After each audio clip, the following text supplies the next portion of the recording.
Yeah, what's up with it? Um, chillin'.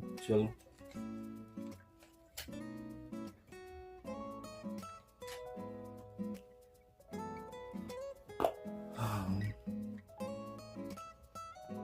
yeah, I just want to come on here and just really just talk about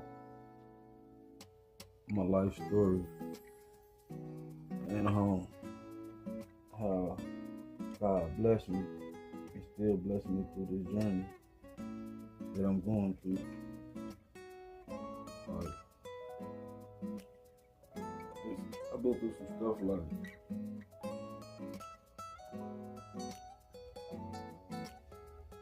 it's crazy. Like, now I grew up the dumbest motherfucker around. I think because I was growing up as a kid, slow, late bloomer. If you know me, you know. If you know, you know. And you know, getting in trouble a lot, shit like that. Really didn't have parents to really teach me nothing. You know what I'm saying? So I'm messing up through school, kindergarten. First day of school, really didn't want to go. I bit my kindergarten teacher,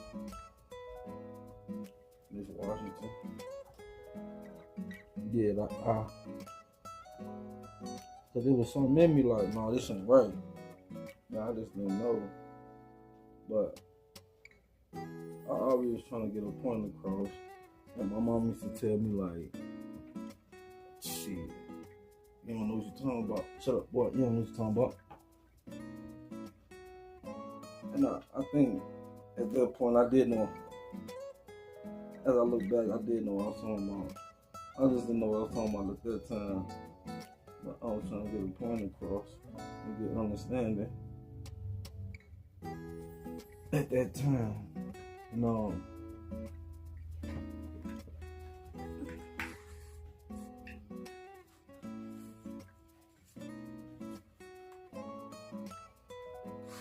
So I was doing that. You know, I have friends and shit like that.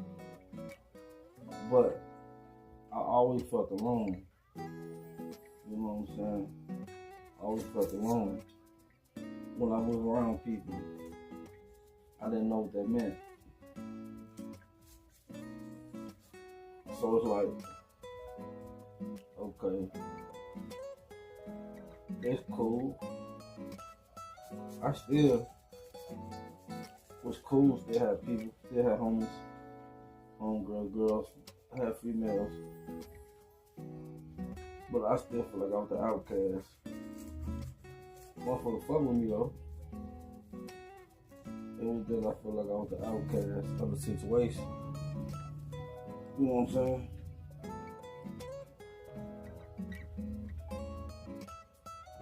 So I didn't want to be the outcast of the situation. So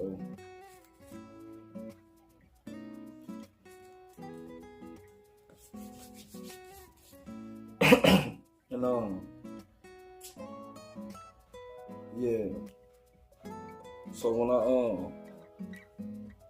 was growing up, I was just trying to figure out life and all that. So one day, I was selling weed. It was like 2004. I was selling weed 2004 in my mama's building, and they had cameras, and I guess I was on the camera too much, and they brought it to my mama's attention. And it was like, no, you gotta leave, or I gotta leave, or she gotta leave. So I had to leave. So my mama, she shipped me up to Colorado.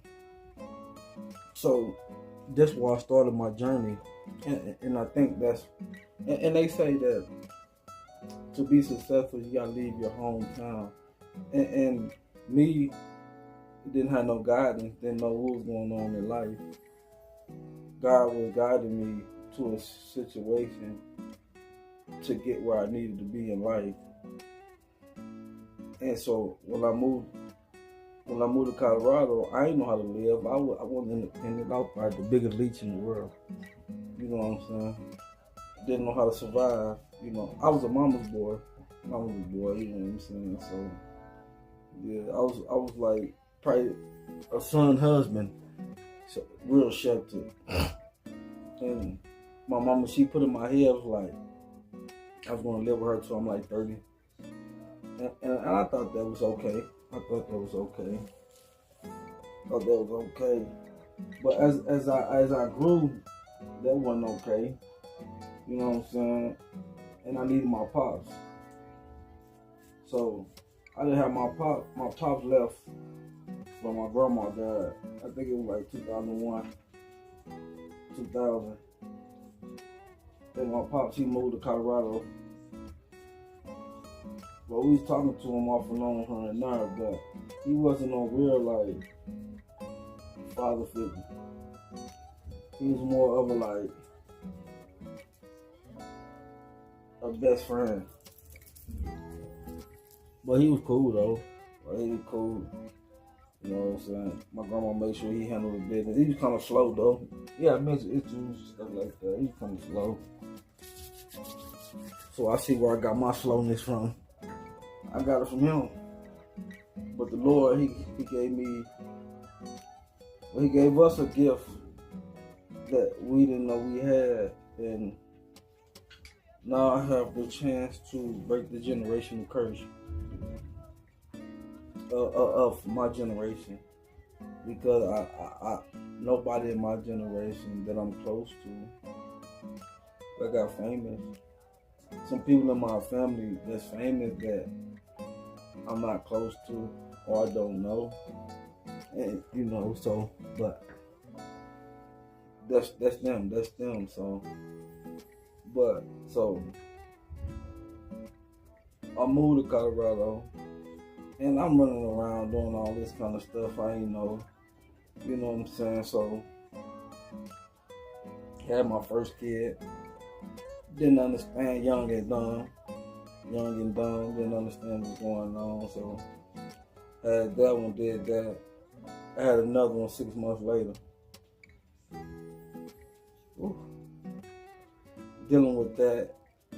And I was like 20, 21. Yeah, about 21. So I moved to Colorado. I got shipped to Colorado. Yeah, I got shipped out. Like a package. Cause it was like my homies in St. Louis. They wanted me to stay. I was like, that was cool though, but it wasn't what the Lord had in store for me. And so, because I wanted to stay, it was opportunities on the table where I could have stayed, but I didn't get to stay.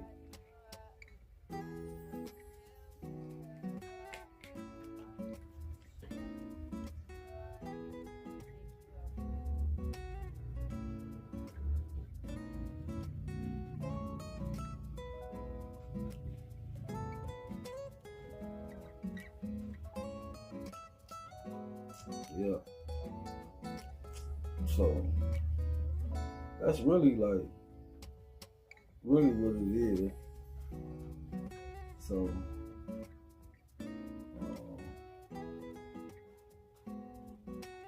I had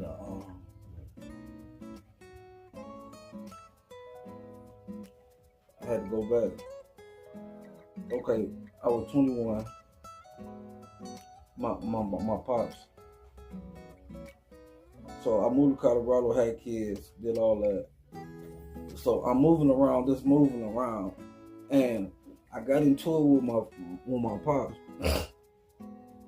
And lost train of thought. Got into it with my pops. He kicked me out And that's where it all started to begin. It all started to begin. But I needed that. I needed that because I was very, very sheltered. I was like a hood shelter person. I was into the street, but I was never taught outside of the street.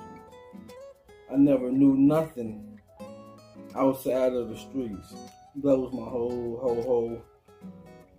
whole problem. And I'm gonna backtrack a little bit. And I was like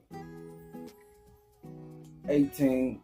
I got caught selling weed at school at 17. Went to jail. I did like probably some hours. Did that.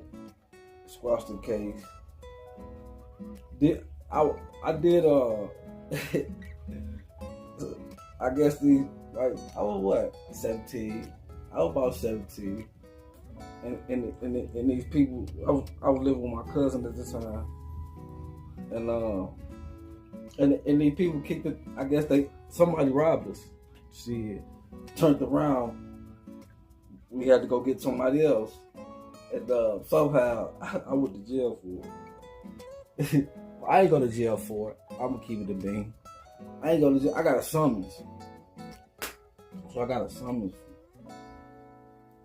from kicking in somebody's crib. So I went to court for that. That was my first time really going to court. I ain't understand none of that. None of that. I guess I pled guilty to something. I don't even know what I pled. I still to this day don't even know what I pled guilty to. You know what I'm saying? And I was in high school at that time. I was in high school. You know what I'm saying? Running around. I had a homie. I ain't gonna say a day that I fuck with her though. I was running. I ain't had no clothes, so we was wearing his clothes and shit. And yeah, that was cool. We was on, you know what I'm saying? He gave me some Nikes. Man, the nigga looked out for me though. I ain't gonna lie, the nigga looked out for me because I ain't had shit growing up. I ain't had shit, but he did. But Chick Sierra, she did. She fucked him though. She fucked him. She knows she is. She fucked him though. She did that. And she had a baby too. I bought the baby some milk. Bought some baby some milk. And bitch, you did that to me? Oh yeah, you did that. She did that to me. You know what I'm saying? We was in high school. I ain't know about being no father. But now I understand growing up when they said, don't date women with kids. That's understandable. Responsibility with no authority. Ooh. You know what I'm saying? Like, I wanted the kid though. You know what I'm saying? I had a set of twins. Before that. They died. Shorty said they died.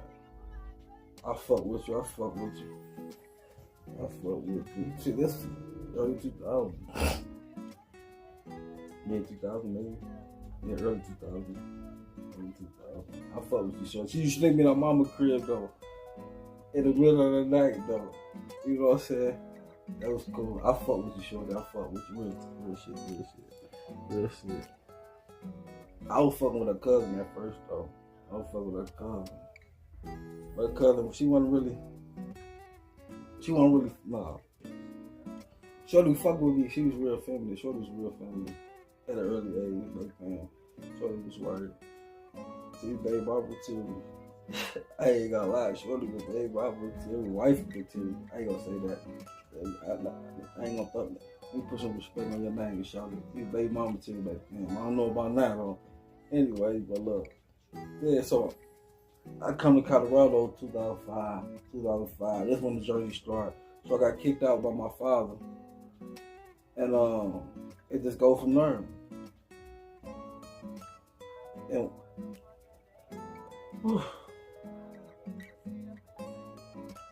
it just went that way. So when